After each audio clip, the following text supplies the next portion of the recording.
Okay, great. So today I'm hoping to finish off Trig. So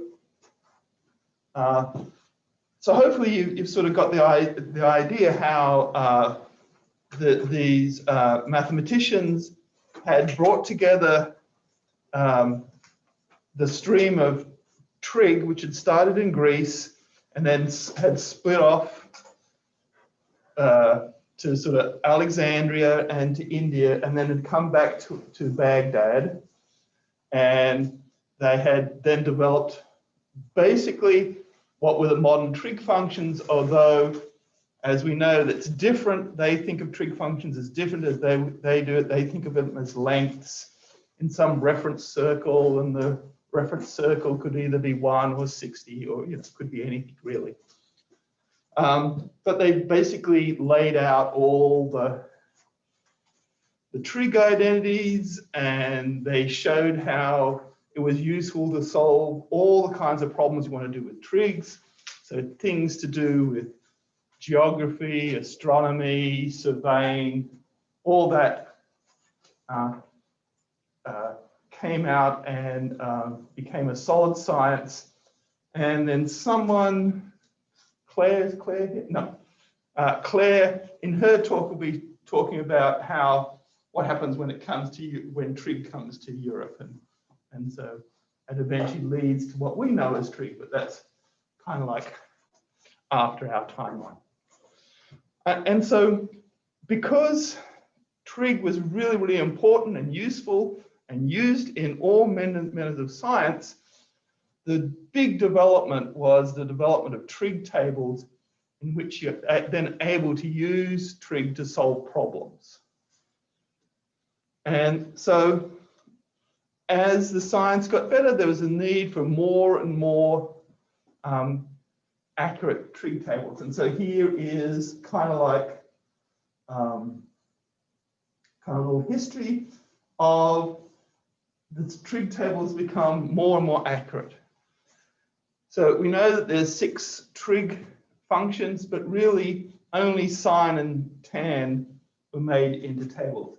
You don't need anything with a co in front of it, right? Because that's going to be complementary. And they didn't really bother with secant. Okay, so really sine and tan were the big things, because they were the things that were actually used in computations. And so we see there's kind of like 2 sort of strands of them getting more accurate. One is that the intervals that they're plotting, that they're figuring out sine for, become smaller and smaller. So right, it starts at 1 degree, and by like 600 years later, it's down. 600 years later, it's down to 1 minute. And at the same time, the number of places of accuracy is getting okay. That's freaky. Getting more and more accurate as well. So, remember, this is base sexagesimal places. So that's even more accurate than what kind of we're used to, right? So 5 sexagesimal places, that's like 60 to the power 5, not 10 to the power 5, right?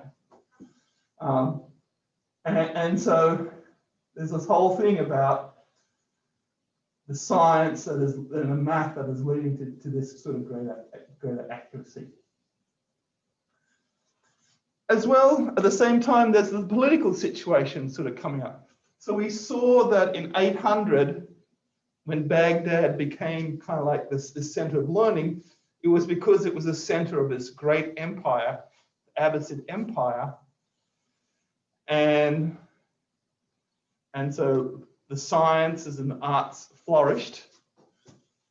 Later on, sort of after like 1100, 1200, things started getting a bit rougher, right? There's the Black Death, for example, which kind of wiped out 1/3 to 1/2 of the population. There was the Mongols who came.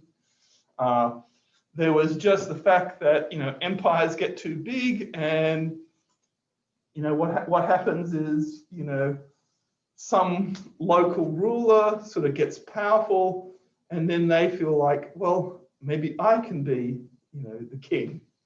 And so there's breakup there. So there's all kinds of things. But even when these little kingdoms sort of formed, quite a lot of them also became patrons for art and science, because how do you show you're a king, right? Well, you have, you know, you do things, you do kingly things, and one kingly thing is, you know, to be a patron to art, science, religion, those kinds of things. So anyway, so how is it possible to get this sort of greater and greater accuracy? So that's something we'll talk about today. And beside, even though I said that they only did science, sine, and tan, touch to dismiss, okay. It turned out that when you're doing computations, like various astronomical computations, for example, it turns out that the same kind of relationships between sine and cosine just turn up all the time. And so there's these auxiliary functions. So what you would get would be tables of these functions that were just used all the time. So for example, 23.5 degrees turns up quite a bit because that's the tilt of the Earth, right? And so when you're doing various astronomical computations, 23.5 degrees comes up a lot. Various latitudes come up a lot. For example, Mecca, Damascus, Cairo, Baghdad.